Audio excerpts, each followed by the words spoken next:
Shock. Chinese workers are now surviving on animal feed while businesses collapse left and right. Human feed. Yes, it's real, and it has arrived.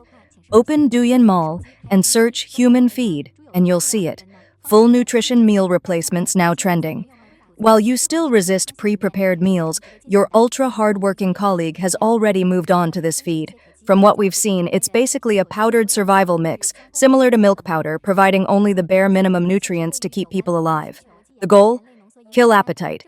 Just live, don't eat. It's feed, unpleasantly named. If you want to dress it up, call it meal replacement. But let's face it, it's not far from dog food or pig feed. It looks like black sesame paste. One portion is just 60 grams, 2 scoops of what looks like egg white powder, mix with 450 milliliters of water, stir, and boom, a meal. Add a puffed packet snack, chew it all down. Friends, this is what many workers now call a lunch. Honestly, it's not tasty, worse than protein powder. No sugar. Fills your stomach, sure, but try eating it again. You'll want to vomit. Is it healthy? Who knows? But one thing's certain. It tastes awful. Some even joke that pig feed might taste better. Today, I finally understood. Workers at the bottom of Chinese society are now eating feed. On Douyin, Xiaohongshu, and other platforms, more and more videos are popping up showing people eating human feed. Why? Because for just a few yuan, they can fill their stomachs. It's cheap, nutritious, and more hygienic than takeout. The booming human feed industry is now moving from a 100 billion yuan market to a projected trillion. Major companies are jumping in. Experts predict that 100 billion yuan giants will soon emerge. Believe it or not, Chinese workers have evolved past the desire to eat. There's a viral product online called Ruofan. Let's be blunt, it's feed for humans. Tens of thousands of packets have been sold. Countless overworked, underpaid workers sneak bites of this stuff in between jobs just to survive. What is human feed?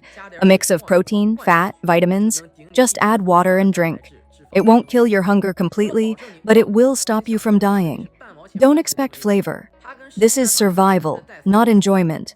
You've seen pig feed, chicken feed, but human feed? Yes. We are now at that point. For just 117 yuan a week, or 400 yuan a month, you can eat.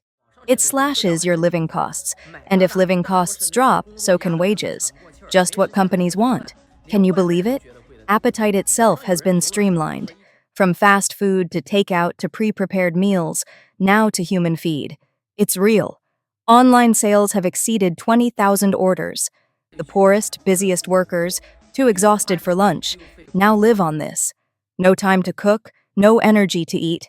Human feed solves that. The economy may be worse than you imagine. Millions are jobless. Last year, 11.79 million students graduated. How many found jobs? This year, 12.22 million more. Can they survive? Citibank just laid off huge numbers of staff. No warning. I visited Shanghai recently. Shocking. Large companies are slashing jobs, cutting pay, freezing hiring. Smaller firms? Teetering on the edge of bankruptcy. I visited Xi'an on May 1st, a top-tier tourist city. It should be peak season, but empty, quiet, bleak. 3 a.m. in Shanghai. Under the bridges, dozens of people are sleeping without tents. Delivery workers, old men, no one knows whose father, whose son. 12 people in just one bridge hole. No mats, no privacy, just concrete and exhaustion. This is how some survive now. Summer jobs, 9 yuan an hour in electronics factories. What can 9 yuan buy? Even 5 years ago, I made 10 yuan an hour at KFC. Now it's dropped. lower than a decade ago.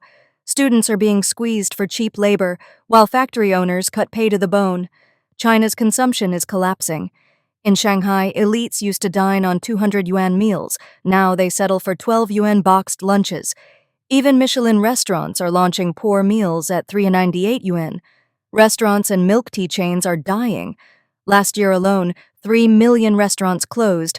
That's over 8,000 per day. One milk tea brand opened 826 stores, but shut down 245. 1 in 3 failed. This year is worse than the pandemic. Streets are empty. Shoppers are gone. Some stores get visits only from elderly wanderers. Business owners are giving up. They say soon we'll be drinking the wind. I'm Liu Jixia, 48, from Jiangsu. I used to own 5 supermarkets. Now I'm 4.8 million yuan in debt and haven't slept properly in 10 days. I don't even have 50 yuan on me. 5 years. From entrepreneur to broke. Last night, I saw a man digging through the trash for food. He looked so hungry we gave him an apple. This is reality now. There's even a base for the poor. Free to sleep, bathe in the river, and drink tap water from public toilets. On good days, they eat steamed buns. On bad days, they scavenge leftovers from street stalls. China's deflation deepens. Is the lost era already beginning? While countries around the world are struggling with high inflation, China is heading alone toward the abyss of deflation. In May, the Consumer Price Index, CPI, was 0.2%, and the Producer Price Index, PPI, plunged by 3.3%. Prices are falling, consumption is shrinking, and confidence is declining. Experts bluntly state China's deflation is on an accelerating path. This is not alarmist talk, but rather the inevitable outcome of a series of compounding bad developments. 1. The collapse of the real estate sector is the main driver. Hanglung Plaza, once a premier commercial hub in Shanghai, used to charge 15 yuan per square meter in rent 3 years ago. Now, it has dropped to 6.5 yuan, slashed in half and then some, down more than 60%. The top 50 real estate companies have accumulated a staggering 13.67 trillion yuan in debt. Country Garden alone owes nearly 1 trillion yuan, and Vanke's debt stands at 947.4 billion. The hemorrhaging in real estate hasn't just devastated the housing market, it has also dragged down banks, local governments, and the entire upstream and downstream industrial chain. 2. Industrial involution spirals out of control. BYD slashed prices by 30%, triggering a brutal price war in the auto industry. Competitors are locked in a vicious cycle, either fight or die. Although the central government has called for an end to malicious competition, the reality is that no one dares to stop. Whoever stops gets eliminated. Weak domestic demand, overcapacity, and cutthroat price competition have led to shrinking corporate profits and stagnant wages. Consumers are increasingly reluctant to spend, and the deflationary spiral is only deepening. 3. A cross-sector negative feedback loop. Real estate collapses. Banks accumulate bad debts. Local governments lose land sale revenue. Sharp decline in investment. Worsening employment, sluggish consumption, deepening deflation, further decline in the housing market.